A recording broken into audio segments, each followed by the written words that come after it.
on the level of God. You know what really came to me just a few minutes ago? I thought that there is no one on the level of God that we can deal with. As you see, if there's anything that comes up with issues with the Bible, maybe some discrepancy, some point you're trying to understand or that you have a disagreement with, you can talk to someone on the level of man who may carry himself in a way where he lets you think that he represents God. And in the Christian church that I came out of, God called them to be a pastor, chose them to be in the ministry and so on. And now in the Israelite Understanding, you are a Moreh or something like that, a camp leader, and you're just another pastor really, except that you might focus on the Old Testament some more. But you're going to discuss stuff with those people who you get a lot of teaching from. They're all on the same level as you are. They never show you any proof that God sent them, that they were sent by God. The Bible makes for a strong or deep religious reading and searching and studying. But outside of the pages of the Bible and in modern times here, these things just leave you with other people who are on your level, who cannot be shown to have been sent by God in a dynamic way like would have happened in Bible times. Like Samuel was called and there was Eli, as old as he was able to help to push Samuel forward. Like if you read in the first 3 chapters of the book of 1 Samuel, he could help Samuel to move a little bit farther because he, being older, had the wisdom of many, many, many years of dealing with the Most High. And in other cases, someone would anoint someone else, like Samuel would call out a man, Saul, who became the first king. You know, other people would be anointed for some kind of service like David, and so on. But while there were other men around you, somehow there was some kind of, in the text, dynamic connection to the Creator or to the Most High. And so we have this strong belief in what the scriptures say, and people do that for their holy books as well. You know, whoever they believe in, Buddha, Shiva, all the other many ones out there. The problem is that now we don't have anyone on the level of God. See, in the Torah, there could have been some mighty move of God or of the Most High. And you might even have angels show up. Sometimes they might fight. Or sometimes they're just coming for a blessing. And so if you lack understanding, an angel might sometimes help your understanding, or will bring a message from the Most High. But here, if you need any kind of direction in life, even if you say you are working for God, you don't get that angelic visitation. It's kind of funny to me as I research the scriptures that, and I realize that I'm becoming more of an investigator rather than a faithful person. because I've had faith in God and faith in the scriptures all my life, even though I've focused more on the New Testament. So I thought, let me try something different this time, because I want to find out why this book did not work the way that they told me it would work when I was in the Christian church. And all of a sudden, I've had so many things to look into with the scriptures, and it's only getting more exciting. Today, if you were to have someone on the level of God, you would have someone who speaks from heaven or for heaven on behalf of the Creator / the Most High, who might be angelic or be of some other form or nature or some other form of existence that you probably never even heard of, even if the Bible doesn't mention it, or it might have mentioned it in one of those cryptic descriptions of creatures in the wheel, in the middle of the strange wheel and stuff like that. You know, some other worldly kind of creature that speaks for heaven, that, you know, like the big boss man just doesn't let you be in contact with normally. Like you'll have some Don man or some, you know, big boss man doing his stuff internationally, and he's got the little guys that run around in the street doing stuff, whatever, enforcing whatever. But then you get the bigger ones now that he keeps close by him at his headquarters and so on. They just deal with the big cases. If things really get out of hand that the other regular guys can't handle, these are the guys that come out. You don't normally see these guys. You don't normally get to interact with them. You don't normally get to discuss business with them. And when they show up, something's going to be happening, because these guys, they're closer to the bigwig. They don't just show up just for no reason. There's got to be something big going on. When these guys show up, they're going to get things back on track. So when you get these other worldly kind of creatures that are not quite angel but might still seem angelic, they might just be there to ensure that you don't get too familiar with the angels, that you just start to slack off and think that God's just going to bless you all the time, or God's going to give you a bly.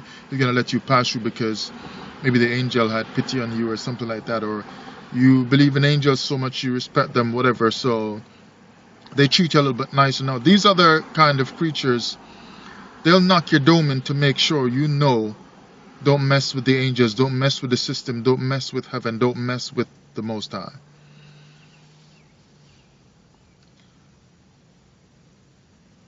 So these, along with the regular angels, might be some kind of existence, some creatures that are on the level of God, who, like angels in the scriptures, let you know that this is at the God level now. You're interacting with the Most High, so people might tremble in the scriptures or get weak in the knees and so on. Think as well that you don't have people like that. People that you need to deal with issues having to deal with the scriptures or with God. They're just other people on your level. Some of them you might even have gone to school with, or you grew up with them in the church, or now in this Israelite movement, or whatever religion you are at.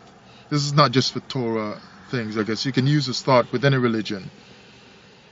Hinduism or any other kind of religion. You just have people on the level of you, and you can actually debate and argue with these people, bounce points back and forth, sit at a table and have something to drink and discuss certain points in the scriptures that you might have differing views on. And you're not even necessarily arguing at that point. You're just discussing your different views on your holy text, whether it's the Torah or not.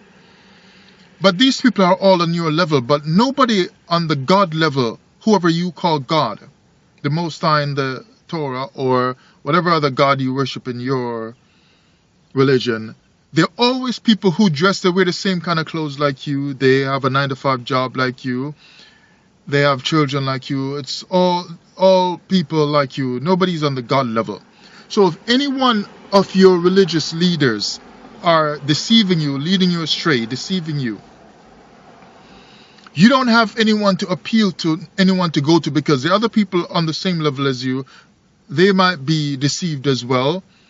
Usually they are, and they might also sometimes be the ones participating in bringing the deception to you and to others. So you don't have anyone on a God level that you can go to. You can bypass a regular guy that you were playing Stucky or Ludi with or dominoes with when you were younger and so on, or playing cards with. It's just all people on your level. The God level disappears when you want to talk about some serious issues. When you're struggling in life, you're suffering in life, you've done all the best you can, you've paid all the tithes, you've been on time at every service, at every camp meeting and so on. You've done everything, whatever. You've studied a lot, bought many books, ran yourself broke and so on. You're always having to deal with people on your level. This God level is inaccessible. But you have a lot of faith. If something happens to people in the military and they're going to be court-martialed or something, or they're accused of whatever, they have a system where the person being strongly questioned or accused can take it to some military tribunal system and some military court or so, and they can have the matter hashed out and dealt with. If you're in the Christian church, you can take your matter up the ladder.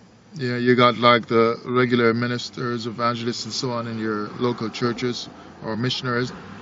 You can go to your youth pastor, you can't handle it, then it goes up to the next pastor, then they might go to the senior pastor, then you might have some bishop or suffragan bishop, something like that, and then you go on the bigger organizational level now, where you might have like some general district or general superintendent, things like that, depending on how your church organizational system is set up.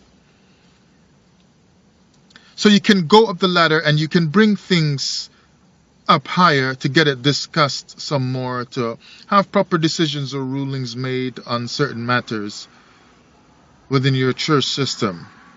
But it's still all people on your level. Now, when it comes to matters of the heart and faith and trust and what to trust and what to trust in the scriptures that you are told to read by companies who print the Bible, and you never ever get a piece of the cut from the prophets made from the sale of books that you must believe or you'll go to hell. And they all control the profits, the money that's made from the books that will decide whether you go to heaven or hell. There is nobody, if you disagree with what's written in there, that you must do to go to heaven. There's nobody set up on earth where you can take your issues to, knowing that you've only got one life to live.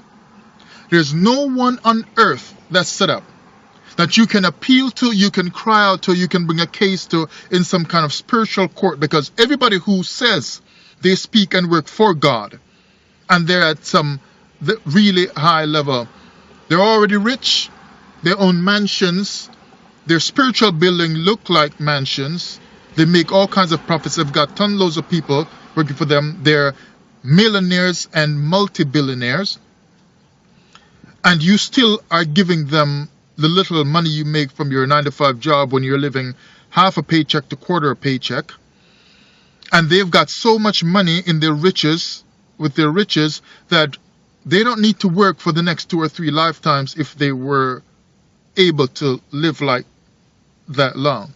But you have to give them more money to support the work that's being done and to pay for the hydro, pay for everything, and pay for all the running of the operation that's there set up to please God and to spread God's message. But there's no one to appeal to if you realize that they were actually in the basement or in the spiritual office, the literal office, sexing one of the women or doing whatever, and they're not married to her, there's nobody to appeal to. There's nobody to say, hey, is this right? Then when they tell you you got to fast 40 or 80 days like some Moses trip, and you can't handle it, there's nobody to say whatever, you know, and then they start to put you down, why aren't you fasting today? There's nobody to appeal to.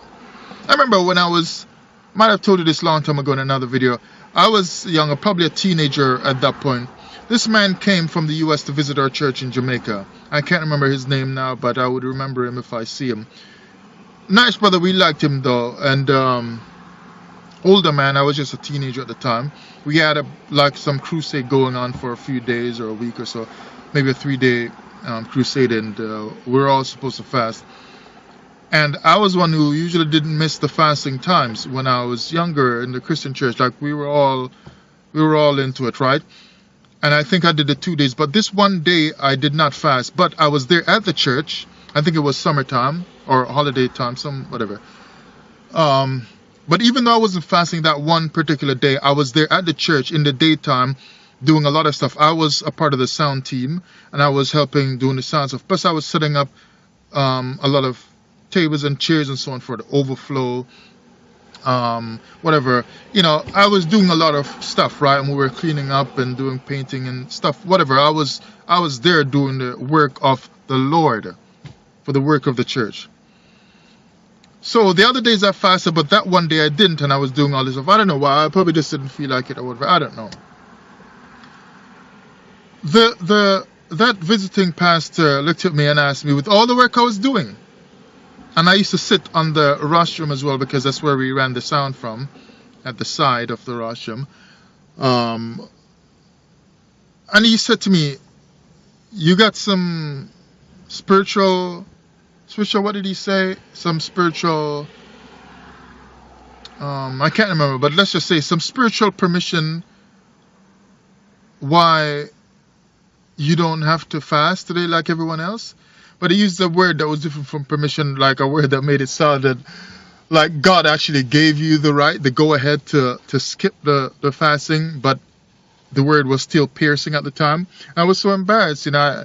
Like I was a child, so he didn't stay there and rub it in long enough, but just that one question was enough for me to, you know. And I felt really cut up and so bad. Like after all I have done and the many fastings and the all-night prayer meetings that we used to do, and I used to always go to them, you know, when I was younger and so on. And I mean, I served in that church so well. I had my own key to the church building. I come and go anytime I wanted. Early morning, late night, I could lock up, whatever. I mean, I was just there. I ran the sound part of the sound team as well.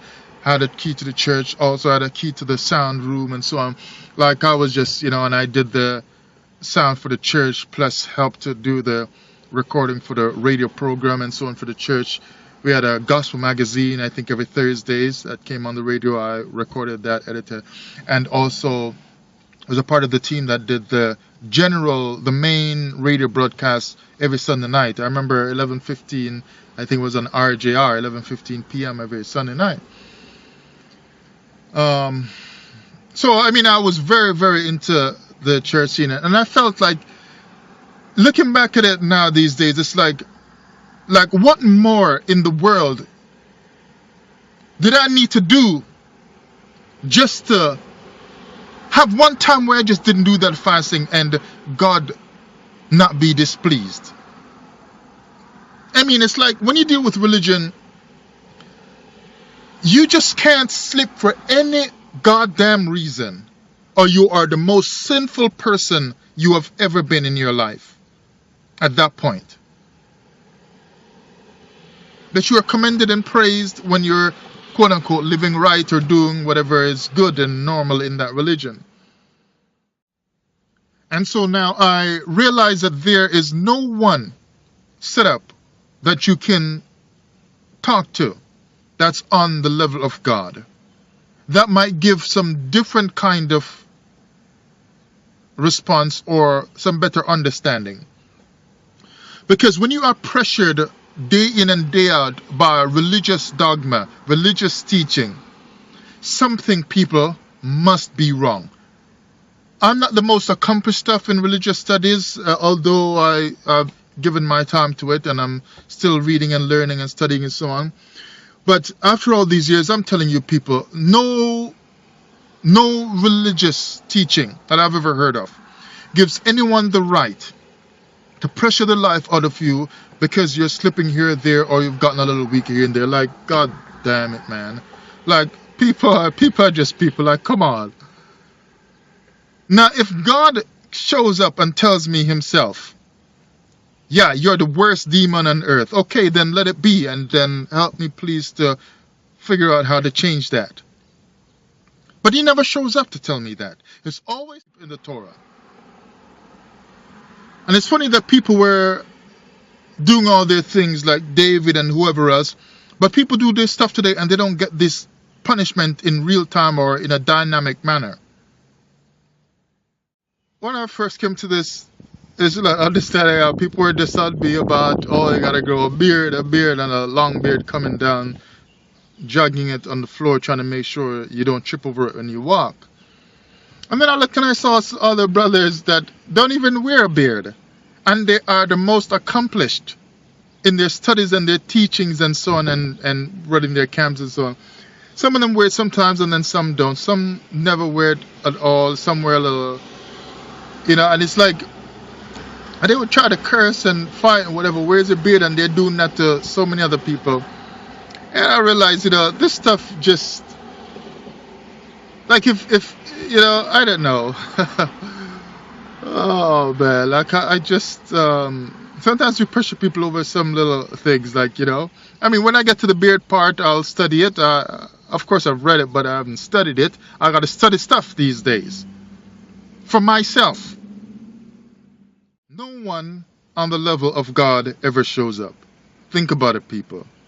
People are so scared of some of these things, because if you ever sound like you are not as deeply religious as at the start, as the rest of us who are religiously zombified, you're slipping away, and you get that feeling inside of you like, oh, another person is slipping that we looked up to, we used to like his teachings, and people are getting so scared. And then now, the Most High says, when we're restored, every man will sit under his tree, and he's going to have peace, and no one will make them afraid anymore. So you should understand that all this fear is a curse. So if you're even afraid that I'm slipping, I'm falling off track, that just goes to show you that the world isn't right. So in a world that is wrong, how do I know you got the right teaching? When the world and your teaching, rather, is set in the context of a wrong world. How do I know your teaching is pure in the things you are telling me? When you're teaching out of fear. Yourself.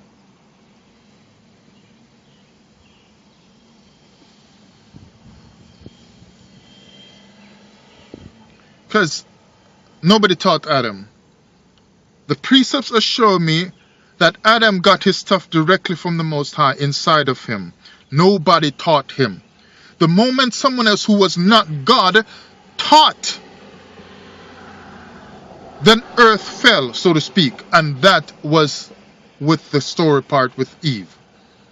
When this creature taught Eve, when Eve got teaching from someone who was not the creator, then earth fell. Precepts right there show me that if you don't get it from the creator, something is wrong. Have your writings here, your books here, and so on, from your ancestors, and use them as guides, as strong teachings and so on, from those who have learned a lot of wisdom and so on and whatever.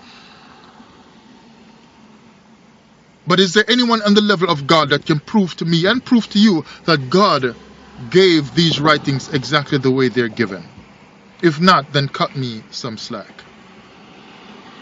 As I search, as I investigate. I may not do the investigation the way you like, or the way you would, or the way you're used to seeing others do it. But I'm still the same me that you heard the first time. Just another brother trying to search, trying to find stuff, tired of the bullshit. I just want to look into it for myself now, instead of just hearing what someone else said and regurgitating it. I'm trying to think for myself, read it for myself, study for myself, look into it, think about it for myself. What's the crime in that? So where's the people on the level of God? If I have some problems now with the law and I get arrested or whatever, I can go to a court and use the court system to try to work through the thing, right? But where is the court of heaven where I can access God or some dynamic beings of His? If I can't see His face, like physically stand beside Him and look into His face and have Him work through the case, but at least I know it's there, then where are those spiritual or angelic beings in heaven that I can approach someplace in heaven or on the earth, at a certain part of the earth that's set up for spiritual cases, for things of everlasting or eternal consequence and significance and so on, that I can approach them someplace way out in the desert or something like that, and to say, this is what's going on here, and these are the teachings that I'm being asked to believe. They've been thrust on me from when I was a child, and I found out that a lot of them were fake. The rest of them, how should I approach all this? What understanding should I have concerning all this stuff? There's no angelic beings like that. These angelic beings only work in the scriptures. Where are the creatures on the level of God? Before you go back and change your life and destroy your life one more time by the people who are running you in your churches or your camps, and destroy your life some more from what they're saying, to build them up some more, to let them make a whole lot more money than you will ever make, and to ruin your life, ruin your family, ruin everything.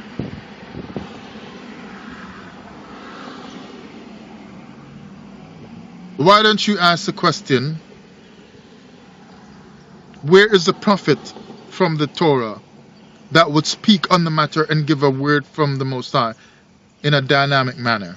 Where's Isaiah to give you a word? Where's the angel of the Lord showing up? Where's the prophet that would just come and straighten things out? You are hearing from so many people who never had the thing work in their life.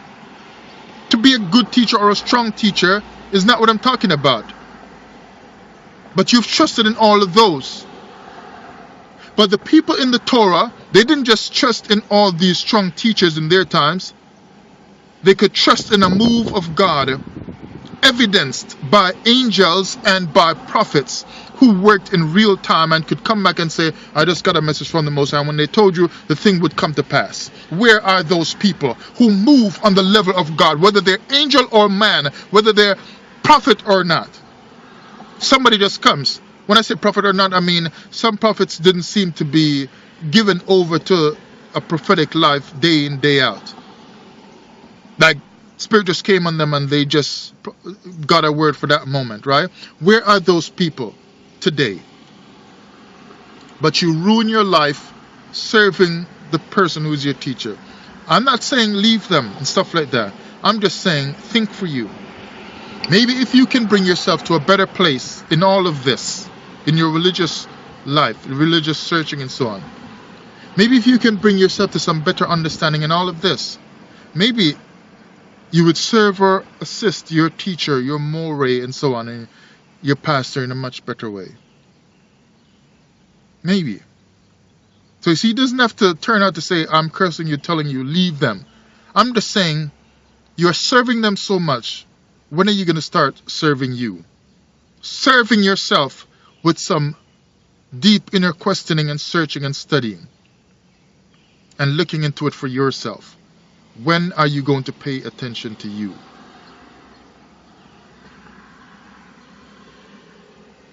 That's what I'm doing. I'm paying attention to me for the first time in my life. And when I started to do that, I realized something is missing from the picture. There is no one on the level of God.